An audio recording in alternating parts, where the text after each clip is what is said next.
Buen día, nosotros somos el equipo número 1 y vamos a hablar sobre el impacto de la ganadería en el medio dáfico. En la ganadería se intentan optimizar los espacios en cuanto a la distribución del terreno, por lo que se da mucho movimiento por parte de animales, acumulándose así las heces y la orina. También se involucra el mantenimiento nutritivo del ganado, por lo que es necesario un cultivo de alimento, que debe ser mantenido y cuidado con fertilizantes y pesticidas.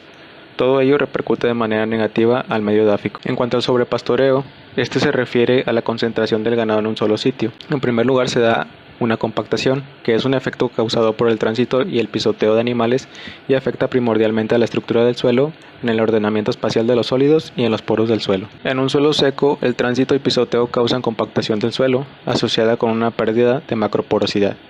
En altas condiciones de humedad edáfica, da lugar a la ocurrencia de daño por poaching. Este daño es causado por la pezuña del animal, dejando una huella bien definida o en condiciones extremas de humedad, un suelo amasado. Todo daño por compactación implica necesariamente la ocurrencia simultánea de los siguientes aspectos. En primer lugar, aumentos de densidad aparente, descensos de macroporosidad, aumentos de resistencia superficial, descensos de infiltración y retención de agua, y por último, en caso de no ser tratada, puede producir una erosión y posible desertificación. Existen diversos procesos de degradación, comenzando por la erosión, donde se produce una pérdida de suelo y esta puede ser mínimamente imperceptible o bien de gran envergadura cada vez que ocurre el proceso. Después puede llegar a una degradación física, donde se producen cambios en el suelo que afectan a las condiciones físicas relacionadas con el desplazamiento del aire, del agua y nutrientes, así como el desarrollo de raíces. Después puede llegar a dar una degradación biológica, que se refiere a la pérdida de la biodiversidad y de la materia orgánica. En cuarto lugar tenemos la degradación química. Ejemplos de esto son el agotamiento de nutrientes y la acidificación del suelo, donde se agota la materia orgánica. Por último puede llegar a suceder una desertificación, donde el resultado final es la declinación de los rendimientos de cultivos como consecuencia del establecimiento de condiciones más extremas que las naturales. A continuación hablaremos sobre el impacto que las heces y la orina de ganado vacuno tienen sobre el suelo. Para comenzar hablaremos un poco de las generalidades de las excretas del ganado. Para esto, primero hay que conocer que las excretas son el conjunto de las heces y la orina del ganado. La importancia de estas radica en la cantidad que es producida por el ganado, siendo que un bovino es capaz de orinar una media de 9 veces y defecar de 12 a 18 veces al día. Por otra parte, el estiércol proveniente de las excretas del ganado fomenta la fertilidad del suelo, aumentando la retención del agua y el intercambio catiónico. Esto debido a la presencia de coloides como el humus que aportan una carga negativa para la retención de los cationes y así promover el intercambio catiónico. Por otra parte, dado que las excretas se encuentran muy poco distribuidas en el área de pastoreo, estas ocasionan una sobrecarga de nutrientes, ocasionando que los organismos que asimilan estas excretas sean superadas y se produzca su infiltración y escurrimiento a ciertos cuerpos de agua, los cuales pueden ser contaminados con nitritos y nitratos, como lo veremos más adelante. La salinización consiste en el aumento de sales solubles sobre el suelo. Esto es generado mayormente por la orina de las vacas al poseer una alta cantidad de sales en su composición. La salinización del suelo tiene como resultado su lixiviación y la reducción de la fertilidad de este mismo, generado por ejemplo por costras que obstruyen los poros del suelo. Otro tipo de contaminación es la biológica. Cuando el ganado enferma es necesario someterla a ciertos tratamientos que involucran medicamentos. Sin embargo, estos medicamentos al ser expulsados mediante las excretas conllevan un riesgo para la contaminación del suelo y del agua, esto generado por la posibilidad de escorrentías que podrían transportar de igual forma microorganismos provenientes de las heces de las vacas a aguas de consumo. Es importante mencionar que el estiércol contribuye con el pH del suelo. Dentro de la composición de las heces podemos identificar nitrógeno, que en este caso la urea se encuentra presente en la orina. La urea en un pH de 6.3 mediante un proceso de hidrólisis se puede transformar a amonio y bicarbonato. Posteriormente el amonio mediante una oxidación catalizada se transforma en nitrato liberando un hidrógeno promoviendo de esta forma el pH ácido. Esta reacción es importante en los fertilizantes como veremos más adelante. Por último tenemos la presencia de nitritos y nitratos en el estiércol como se había mencionado en un comienzo. Dado que el estiércol contribuye al nitrato edáfico junto con los fertilizantes como veremos a continuación, es importante mencionar los procesos que permiten la presencia de este ion. Los procesos son la nitrificación que mediante la presencia de nitrógeno en las excretas y la presencia de ciertas bacterias permiten la oxidación de amonio a nitrito y posteriormente nitrato.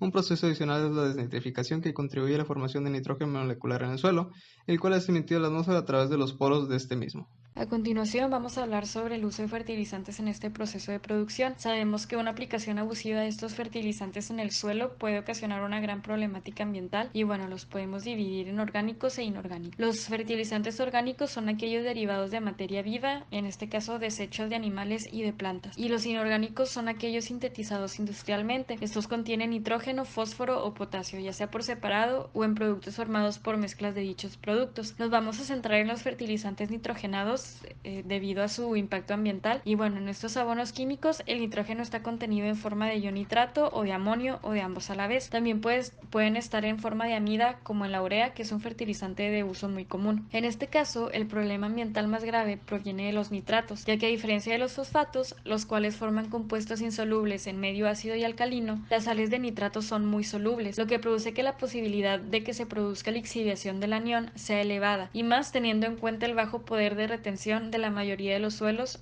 para con las partículas cargadas negativamente. El nitrógeno está presente en el suelo en muy bajas concentraciones y su disponibilidad limita más que cualquier otro la producción de cosechas. Las plantas deben obtener el nitrógeno del suelo principalmente en forma de nitratos o de amonio. Para comprender esto debemos hablar sobre el ciclo del nitrógeno, el cual es bastante complejo y está constituido por una serie de reacciones químicas, la mayoría de las cuales cuentan con el concurso de microorganismos. Este proceso se lleva a cabo mediante 4 diferentes procesos. 2 de ellos ya fueron mencionados con anterioridad, la nitrificación y la desnitrificación, y bueno, se le llama a la fijación del nitrógeno molecular cuando el nitrógeno atmosférico es transformado por reducción a nitrógeno amoniacal gracias al concurso de bacterias de Rhizobium, las cuales colonizan los nódulos de las raíces de las plantas leguminosas.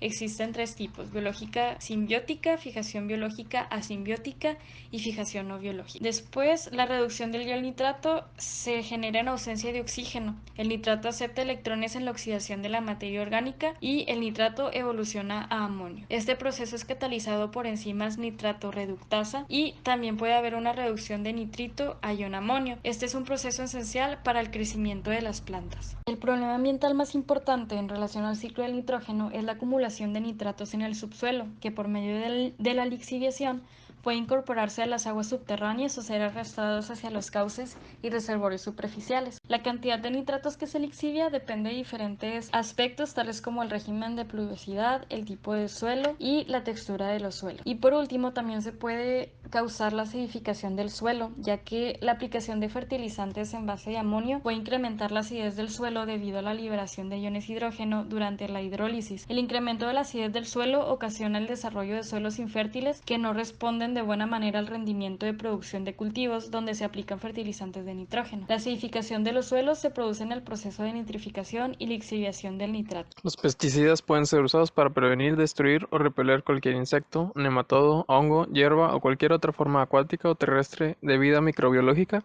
y para uso como reguladora de plantas, defoliante o desecante. Los procesos físico-químicos que se involucran en la contaminación del suelo por pesticidas son la absorción, la difusión, volatilización, conversión y degradación química y fotodescomposición. La absorción se ve afectada por las características del suelo, tanto la parte mineral como la parte orgánica, y las características del pesticida. Una manera de evaluar la absorción de pesticidas es con el uso de isotermas de absorción. Una isoterma representa una relación entre la cantidad de pesticida absorbido por unidad de peso de absorbente y la concentración de pesticida en la solución en equilibrio. Se grafica la concentración del soluto en el equilibrio contra la cantidad absorbida y se obtienen 4 formas generales de isotermas gobernadas por la ecuación de Freundlich, mostrada debajo.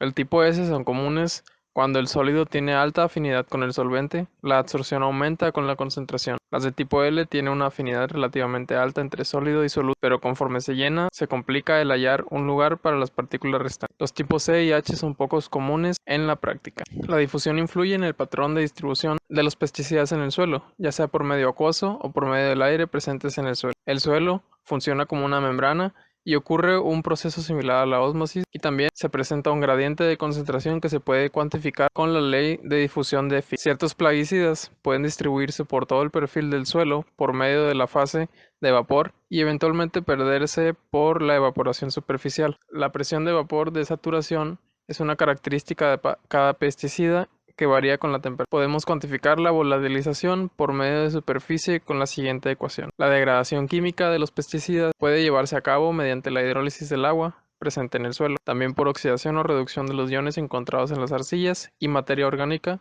o por nitrosación. Las reacciones están mediadas a través del agua, que puede fungir como medio de reacción, como reactivo o como ambos. La radiación solar es responsable de muchos cambios químicos de los pesticidas en el ambiente debido a la presencia de luz ultravioleta con longitudes de onda entre 290 y 450 nanómetros, con suficiente energía para transformar químicamente a los pesticidas. Se reduce a los que están cerca de la superficie y produce sustancias indeseadas que afectan las características del suelo. El suelo puede ser degradado y la comunidad de organismos que viven en el suelo puede ser dañada por el mal uso o el uso en exceso de los plaguicidas. El tipo de suelo y el tipo de pesticida también puede afectar la persistencia de los plaguicidas según sus propiedades.